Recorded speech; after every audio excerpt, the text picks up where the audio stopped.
नमस्कार दोस्तों, बहुत बहुत स्वागत है आप सबका एक बार फिर से हमारे YouTube चैनल एस्ट्रो नॉलेज में। दोस्तों, आज की इस वीडियो में हम एक 33 वर्ष युवक की कुंडली का विश्लेषण करने जा रहे हैं, जिन्होंने अपने बर्थ डिटेल्स हमारे साथ शेयर किए हैं और एस्ट्रोलॉजी के माध्यम से अपने जीवन से जुड़े हुए कुछ प्रश्नों के उत्तर जानना चाहते हैं और साथ ही साथ चाहते हैं कि मैं इनकी कुंडली का पूर्ण विश्लेषण करूं। दोस्तों, आगे बढ़ने से पहले हर बार की तरह आप सबसे निवेदन है, यदि अभी तक आपने हमारे YouTube चैनल एस्ट्रो नॉलेज को सब्सक्राइब नहीं किया है तो आप प्लीज इसे सब्सक्राइब कर दें और बेल आइकन को दबाना ना भूलें। साथ ही साथ दोस्तों, यदि आप सब भी इसी प्रकार अपनी कुंडली का विश्लेषण करवाना चाहते हैं या फिर मुझसे संपर्क करना चाहते हैं तो स्क्रीन के ऊपर फ्लैश हो रहे व्हाट्सएप नंबर के ऊपर आप मुझसे संपर्क कर सकते हैं और ज्यादा जानकारी के लिए आप नीचे डिस्क्रिप्शन बॉक्स को भी चेक कर सकते हैं। वापस आते हैं इस विश्लेषण के वीडियो के ऊपर और इनके बर्थ डिटेल्स को मैं आप सबों के समक्ष रख देता हूं। इनका जो जन्म हुआ है वो हुआ है 22 मई 1987 को। जन्म का समय है रात के 10:48 और जन्म का स्थान है मध्य प्रदेश। प्रश्नों की बात की जाए तो इन्होंने अपने बारे में बताया है कि ये एक व्यापारी हैं, कपड़ों से जुड़ा हुआ जो है ये कारोबार करते हैं और जानना चाहते हैं कि आगे जो है फ्यूचर में इनका कारोबार कैसा रहने वाला है, क्या इसके अलावा कोई और व्यापार भी ये कर सकते हैं या फिर नहीं। लोन से जुड़ा हुआ सवाल है, शेयर मार्केट से जुड़ा हुआ इनका प्रश्न है और इसके अलावा धन से भी जुड़ा हुआ इनका अलग से सवाल है। तो इनके सवालों को हम आखिर में लेंगे, लेकिन सबसे पहले इनकी लग्न कुंडली की तरफ चलते हैं जो कि हमारे समक्ष है। इनकी लग्न कुंडली यहां पर प्रारंभ होती है 10 नंबर से। 10 नंबर यानी कि मकर लग्न की कुंडली बन जाती है और चंद्रमा देव देखें तो वो मीन राशि में जाकर के विराजमान है, यानी जातक की कुंडली बन जाती है मकर लग्न और मीन राशि की।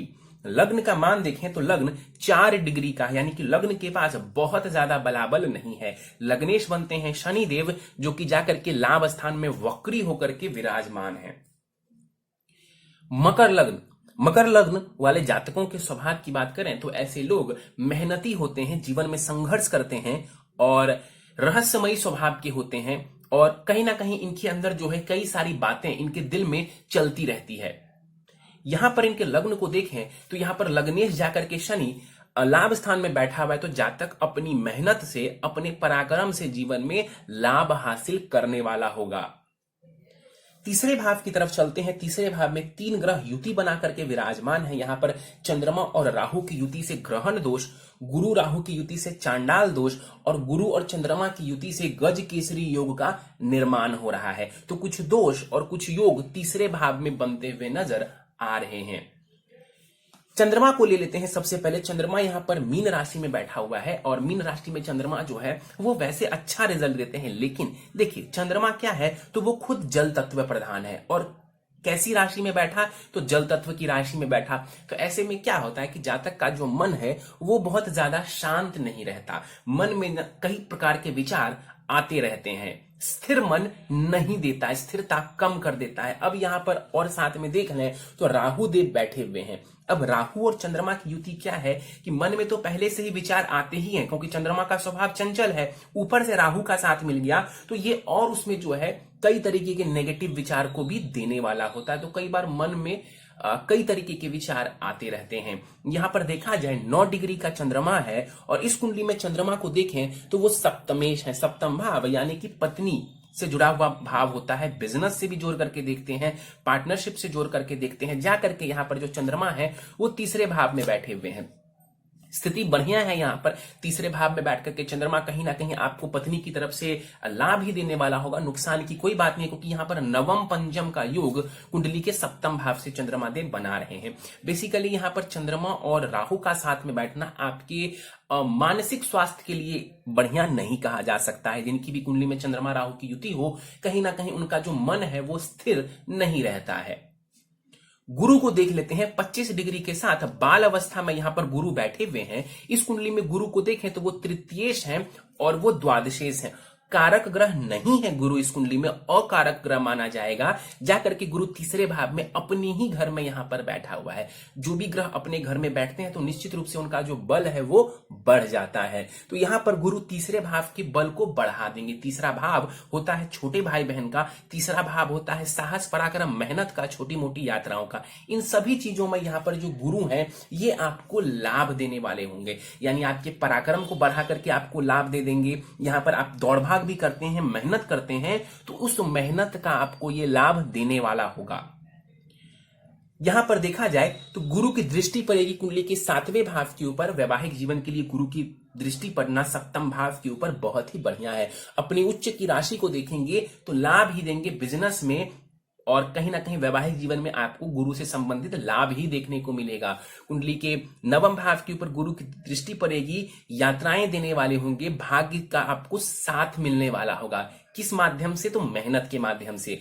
और गुरु की दृष्टि लाभ स्थान के ऊपर जाएगी तो आप कर्म करेंगे और उसी कर्म के माध्यम से ये गुरु आपको धन का लाभ भी देने वाला होगा।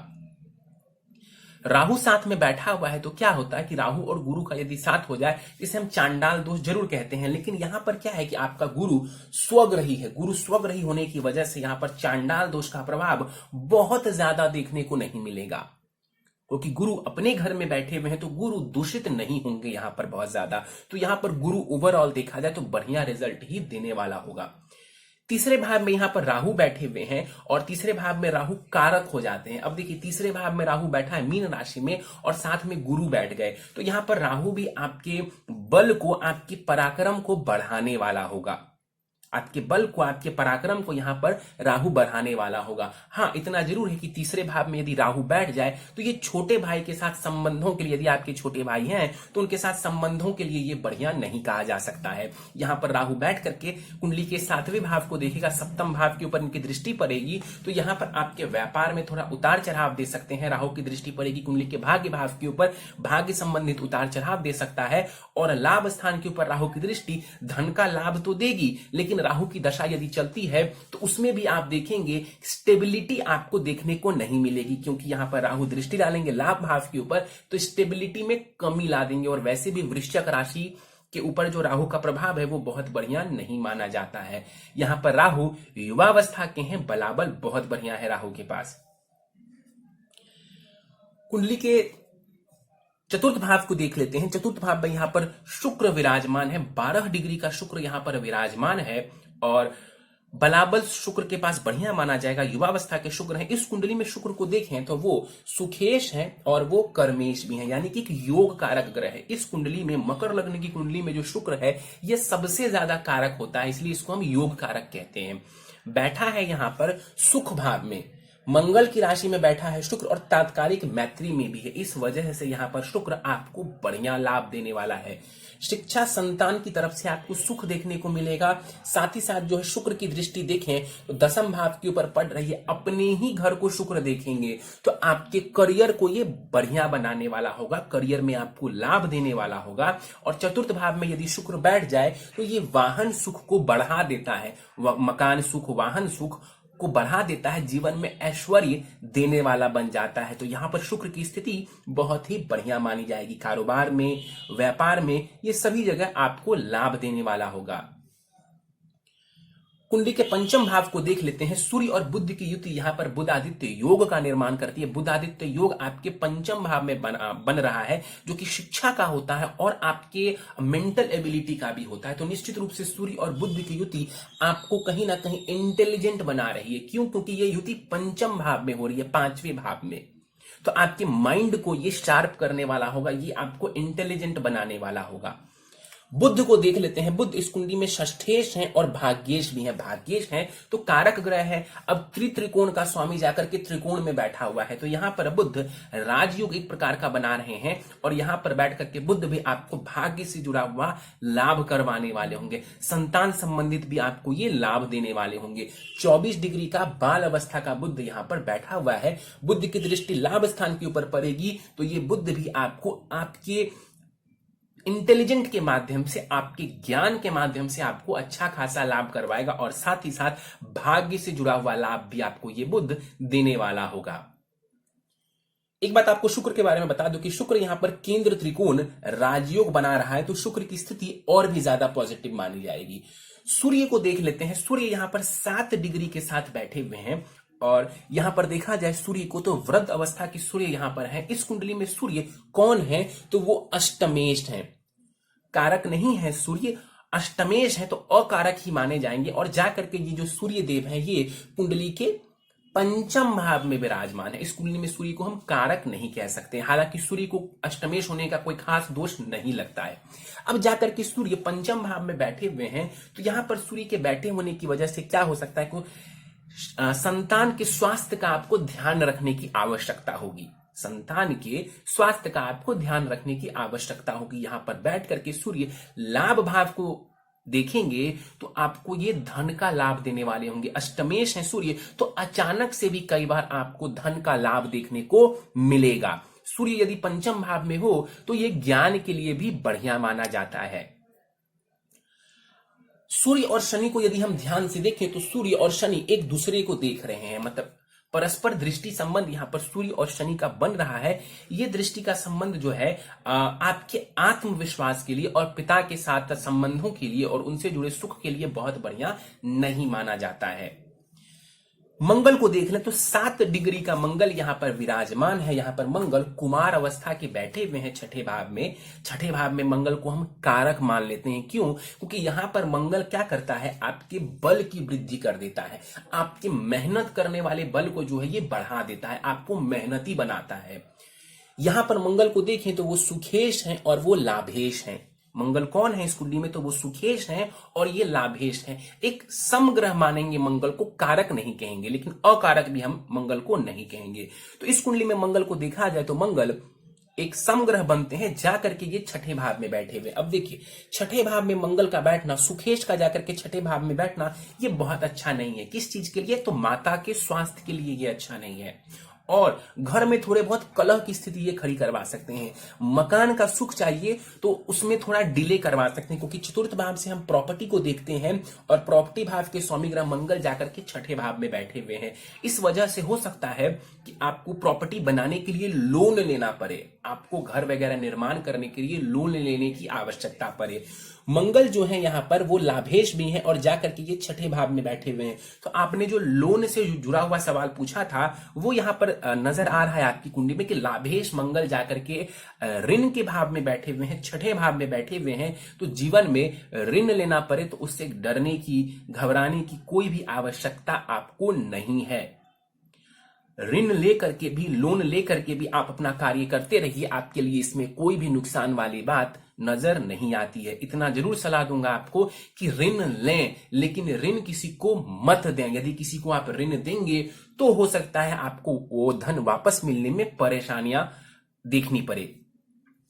यहां पर मंगल बैठे हुए हैं, मंगल की दृष्टि पड़ेगी कुंडली के भाग्य भाव के ऊपर। आप अपनी मेहनत से अपने भाग्य का निर्माण करेंगे। बैठे बिठाए मंगल भाग्य का साथ नहीं देगा, लेकिन मेहनत करेंगे तो मंगल आपको भाग्य से जुड़ा हुआ लाभ दे देगा। दृष्टि मंगल की 12वें भाव के ऊपर पड़ेगी, ये धन का व्यय करवाएंगे और लग्न के ऊपर मंगल की दृष्टि पड़ेगी तो ये आपको मेहनती बनाने वाला होगा। निश्चित रूप से मंगल यहां पर थोड़ी टेंशन जरूर देगा आपको किसी बात को लेकर के, लेकिन लग्न के ऊपर अपनी उच्च की राशि को मंगल देव देखेंगे तो एक प्रकार का बल और साहस ये आपको देने वाले होंगे। केतु को देख लेते हैं। केतु कुंडली के भाग्य भाव में बैठा हुआ है बुध की राशि में और बुध जाकर के त्रिकोण में बैठे हुए। तो चूंकि बुध की स्थिति बढ़िया है तो यहां पर बैठा हुआ केतु भी आपको लाभ देने वाला होगा। भाग्य भाव में केतु बैठा हुआ है, भाग्य से जुड़ा हुआ ये लाभ आपको देगा। लेकिन क्या है कि राहु केतु जो है वो कई बार अनएक्सपेक्टेड रिजल्ट्स भी देते हैं। इस वजह से कई बार आपको ऐसा लग सकता है कि मेरा भाग्य हर समय मेरा साथ नहीं देता है, लेकिन ओवरऑल यदि हम देखें तो चूंकि बुध की स्थिति बढ़िया है इसलिए केतु को आपको लाभ देना ही होगा। केतु आपको लाभ ओवरऑल देगा ही। यहां पर बैठ करके केतु आपको धर्म कर्म की यात्राएं करवा सकते हैं, मतलब धार्मिक जगहों की यात्राएं करवा सकते हैं। केतु की दृष्टि लग्न के ऊपर पड़ेगी तो मन में कई प्रकार के विचार आएंगे और इमेजिनेशन पावर को ये बढ़िया कर देगा। ज्ञान भी देता है केतु, बुध की राशि में है तो ये आपको ज्ञान देने का कार्य भी करेंगे। केतु की दृष्टि पड़ेगी 5वें भाव के ऊपर, पंचम भाव के ऊपर केतु की दृष्टि, संतान से संबंधित थोड़ी टेंशन आपको ये देने वाला होगा। और तीसरे भाव के ऊपर केतु की दृष्टि आपके बल की वृद्धि करवाने वाला होगा। आगे बढ़ते हैं, शनि को देख लेते हैं। शनि लाभ स्थान में बैठा हुआ है मंगल की राशि में। अब यहां पर शनि कैसे हैं तो वक्री होकर के बैठे हुए हैं। यहाँ पर शनि वक्री होकर के बाल अवस्था में विराजमान है। इस कुंडली में शनि लग्नेश भी है और धनेश भी है। अब शनि देखें तो धनेश होकर के लाभ स्थान में बैठा हुआ है, इसको कहते हैं महाधनी योग का निर्माण होना। तो शनि यहाँ पर महाधनी योग का निर्माण कर रहे हैं। यहां पर बैठा हुआ शनि आपको आपकी मेहनत से बहुत सारा धन का लाभ करवाने वाला होगा। यहां पर बैठ करके शनि दृष्टि लग्न के ऊपर डालेंगे तो आपके स्वास्थ्य को बढ़िया कर देंगे और कहीं ना कहीं जो है आपके अंदर एक मैच्योरिटी देने का कार्य करेगा शनि। शनि क्या करता है कि जातक को समझदार भी बनाता है। किस तरीके से? तो मैच्योरिटी देने के बाद, मतलब मैच्योरिटी दे देता है ये जातक को। शनि की दृष्टि पड़ेगी कुंडली के पंचम भाव के ऊपर। पंचम भाव के ऊपर शनि की दृष्टि बढ़िया है। और शनि की जो 10वीं दृष्टि पड़ेगी वो पड़ेगी कुंडली के अष्टम भाव के ऊपर। 8वें भाव के ऊपर शनि की दृष्टि, ये भी आपके स्वास्थ्य के लिए, इवन कहूं को आयु के लिए बढ़िया है। क्यों? क्योंकि शनि इस कुंडली में कारक है। यदि शनि कारक नहीं होते तो कुंडली के 8वें भाव को शनि देख करके आपको आयु की क्षति करते, लेकिन इस कुंडली में शनि कारक है, लग्नेश है, तो आपकी आयु की ये वृद्धि करने वाले होंगे। एक बात ध्यान देने वाली है वो ये है कि कुंडली के 10वें भाव को यदि हम ध्यान से देखें तो एक तरफ केतु देव विराजमान है, दूसरी तरफ शनि देव, बीच में है आपका 10वां भाव जो कि कर्म का होता है। इस भाव को पाप कर्तरी दोष लग रहा है, जिस वजह से इसके पॉजिटिविटी में थोड़ी कमी आ जाएगी। देखिए 10वां भाव अभी तक बहुत ही बढ़िया था। शुक्र की दृष्टि इस 10वें भाव के ऊपर पड़ रही थी और वो भी अपने घर को शुक्र देख रहा था, तो 10वां भाव बहुत पॉजिटिव था, आपका कर्म स्थान बहुत बलवान नजर आ रहा था। अब क्या है कि यहां पर थोड़े पाप प्रभाव में आपका जो कर्म स्थान है वो आ जाएगा। इस वजह से हो सकता है कि करियर में कई बार चिंता आपको करना पड़े, एक समान स्टेबिलिटी आपको देखने को ना मिले। किस चीज में? तो आपके करियर में। चलिए दशाओं के ऊपर हम बात कर लेते हैं। दशा फिलहाल आपको केतु की चल रही है। केतु की दशा 22 जून 2021 तक आपको रहने वाली है और केतु की दशा में फिलहाल बुध की अंतर दशा चल रही है जो कि आपको जून 2021 तक रहने वाली है। और केतु जो है अगले वर्ष आपको खत्म हो जाएगा केतु की दशा। उसके बाद आपको शुक्र की महादशा आएगी। और मैंने क्या कहा आपको कि शुक्र आपका बहुत ही बढ़िया है, योग कारक ग्रह है और बहुत ही बढ़िया स्थिति में यहां पर बैठा हुआ है। तो शुक्र की दशा आपको 20 वर्षों के लिए आएगी, 22 जून 2021 से लेकर के 22 जून 2041 तक। ये जो समय होगा 20 वर्षों का, ये आपको एक गोल्डन पीरियड की तरह आपके लिए काम करेगा और ये समय आपको जीवन में बहुत कुछ दे देगा। जिस प्रकार की कामना आपने की होगी कि इतना धन आए, मकान बनाओ, मकान का सुख चाहिए, वाहन का सुख चाहिए, करियर में कुछ बड़ा करना चाहते हैं, ये वो समय होगा जब आपके ज्यादातर सपने जो है वो पूरे हो जाएंगे। तो समय आपका बढ़िया आ रहा है, एक प्रकार से गोल्डन पीरियड 2021 की जून से आपका प्रारंभ हो रहा है। सीधे प्रश्नों को लेते हैं, प्रश्नों के ऊपर चलते हैं। रेडीमेड गारमेंट्स का इनका बिजनेस है और जानना चाहते हैं कि फ्यूचर में ये बिजनेस कैसा रहेगा। शुक्र की दशा में ये बिजनेस आपका और ज्यादा फ्लरिश करेगा और ज्यादा बेहतर होता चला जाएगा। इस बिजनेस का विस्तार करना चाहेंगे, विस्तार भी आप कर सकते हैं, कुछ बड़ा करना चाहेंगे इससे जुड़ा हुआ कर सकते हैं। क्यों कह रहा हूं? क्योंकि शुक्र ही जो है वो इन चीजों को दर्शाता है। शुक्र ही आपका सबसे बढ़िया है कुंडली में। शुक्र षडबल में भी नंबर 1 पर है, यानी कुंडली में सबसे ज्यादा बलवान ग्रह यदि हम देखें तो वो शुक्र ही है। आप कार्य किस क्षेत्र से जुड़ा हुआ कर रहे हैं? तो शुक्र से ही जुड़ा हुआ कार्य कर रहे हैं। और दशा किसकी आ रही है 2021 में आपको? तो शुक्र की आ रही है। तो शुक्र की महादशा में आपका जो करियर है, आपका जो बिजनेस है, वो और भी ज्यादा बेहतर होने वाला है।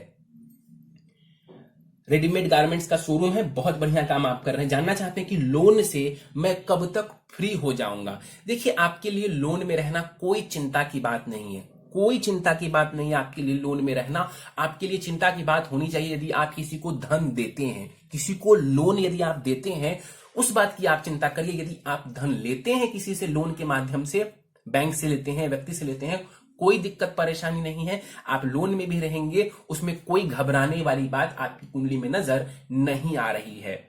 और यदि चाहते हैं कि लोन वापस कब तक कर सकूं, फ्री कब तक हो जाऊं, तो मुझे पूरी उम्मीद है कि शुक्र की दशा में आपके जो धन की स्थिति है वो काफी बेहतर होगी, आपके बिजनेस में भी जो स्थिति है वो बेहतर होगी और आप स्वतः ही इससे बाहर आ जाएंगे। जानना चाहते हैं कि क्या इस क्षेत्र के अलावा, गारमेंट्स के अलावा, क्या कोई और व्यापार कर सकते हैं। देखिए, आपकी कुंडली में शुक्र और शनि, इन दोनों ही ग्रहों का जो बल है वो बहुत ही बढ़िया नजर आ रहा है। नवमांश कुंडली में भी देखूं तो शनि की स्थिति बेहतर है। शनि मूल त्रिकोण राशि में जाकर के बैठ रहे हैं, तो शुक्र या शनि से जुड़ा हुआ कोई भी व्यापार आप करेंगे, आपको लाभ देखने को मिलेगा। कौन कौन सा व्यापार आता है इसके अंतर्गत, तो कुछ एग्जांपल्स मैं आपको दे देता हूं। देखिए, गारमेंट्स से जुड़ा हुआ जो व्यापार है जो आप कर रहे हैं, ये शुक्र के अंतर्गत आता है। कॉस्मेटिक्स जो होता है वो भी व्यापार शुक्र के अंतर्गत आता है। सॉफ्टवेयर से जो जुड़ा हुआ व्यापार होता है वो भी शुक्र के अंतर्गत आता है। Leather factory, iron, steel, coal mine, ये शनि से जुड़ा हुआ व्यापार है और आप इसे भी कर सकते हैं। यदि संभव हो तो आप इसे भी कर सकते हैं और इन क्षेत्रों में आपको निश्चित रूप से लाभ देखने को मिल जाएगा। कहते हैं कि पत्नी के साथ मेरी अंडरस्टैंडिंग बढ़िया है, लेकिन ज्वाइंट फैमिली होने के कारण जो मेरी पत्नी है वो दूर रहती है, मतलब मेरे साथ नहीं रहती हैं, जिस वजह से मुझे हर हफ्ते अप डाउन करना होता है। क्या आगे भी स्थिति ऐसी ही रहेगी? देखिए, मुझे ऐसा लगता है कि शुक्र की दशा में शायद आप एक अपना घर ले सकते हैं। यदि आप प्रयास करेंगे तो आप अपना घर अलग ले सकते हैं। इसके चांसेस बहुत ज्यादा हैं, क्योंकि शुक्र यहां पर प्रॉपर्टी के भाव में जाकर के बैठा हुआ है। तो भले ही तुरंत ना हो, लेकिन यदि आप प्रयास करेंगे तो शुक्र की दशा में मुझे ऐसा लगता है कि आपके सुखों में वृद्धि होने वाली है। ये समय जो केतु का चल रहा है, तो अगले 1 वर्षों तक या 1.5 वर्षों तक आपको ऐसे ही अप डाउन करना पड़े, इसके चांसेस हैं। लेकिन यदि आप प्रयास करेंगे तो 1-2 वर्षों में आप खुद का मकान, खुद की प्रॉपर्टी खरीद सकते हैं और उससे आपको लाभ भी देखने को मिल जाएगा। और हो सकता है कि उसके बाद आपको इतने ज्यादा जो है दौड़ भाग करने की आवश्यकता ना पड़े। शेयर मार्केट से कहते हैं कि थोड़ा बहुत धन आता रहता है, तो क्या आगे भी ये मुझे लाभ देता रहेगा या फिर नहीं? देखिए, शेयर मार्केट से आप लाभ अर्जित कर रहे हैं, ठीक है, आप करते रहिए। शुक्र की दशा में ये लाभ और ज्यादा बढ़ने वाला है, इसमें कहीं कोई दो राय नहीं है। लेकिन मैं आपको एक सावधानी दे दूं, सावधान कर दूं कि शेयर मार्केट पर बहुत ज्यादा आपको डिपेंड नहीं रहना है। शेयर मार्केट के ऊपर पूर्ण रूप से आपको डिपेंड नहीं रहना है। थोड़ा बहुत धन लगाकर, थोड़ा बहुत धन वहां से आ रहा है तो ये अच्छी बात है और शुक्र की दशा में ये चलता रहेगा, उसमें कहीं कोई कमी नहीं आने वाली है। लेकिन बहुत बड़ा रिस्क लेकर के शेयर मार्केट में धन आपको नहीं लगाना चाहिए। धन को लेकर के जानना चाहते हैं कि लाइफ में स्टेबिलिटी कब आएगी। कहते हैं कि धन को लेकर के अभी तक स्टेबिलिटी नहीं रह रही है, तो आगे धन की स्थिति कैसी रहने वाली है। देखिए, समझाता हूं आपको कि स्टेबिलिटी क्यों नहीं है। देखिए, लाभेश जो मंगल है वो जाकर के ऋण भाव में बैठे हुए हैं, तो इसने आपको ऋण दिया।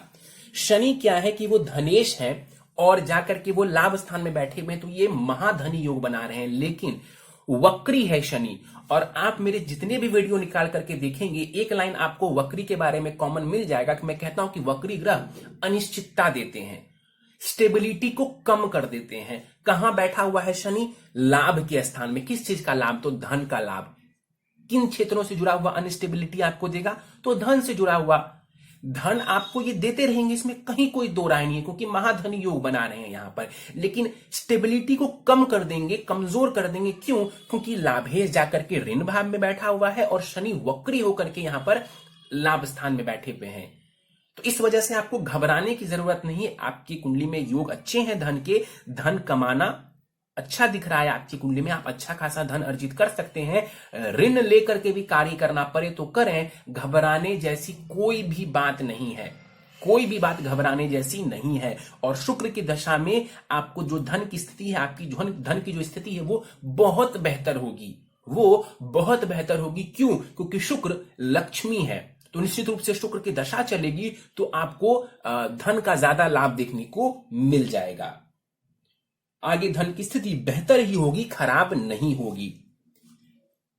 चलिए, तो ये था इनका प्रश्न। और उपाय पर जाने से पहले इनकी नवमांश कुंडली मेरे समक्ष, आपकी नवमांश कुंडली प्रारंभ होती है 11 नंबर से, कुंभ लग्न की कुंडली बन जाती है। ध्यान से देखेंगे तो दोनों ही कुंडली में, नवमांश में भी और लग्न में भी शनि ही आपके लग्नेश बनते हैं, तो ये स्थिति भी बढ़िया है।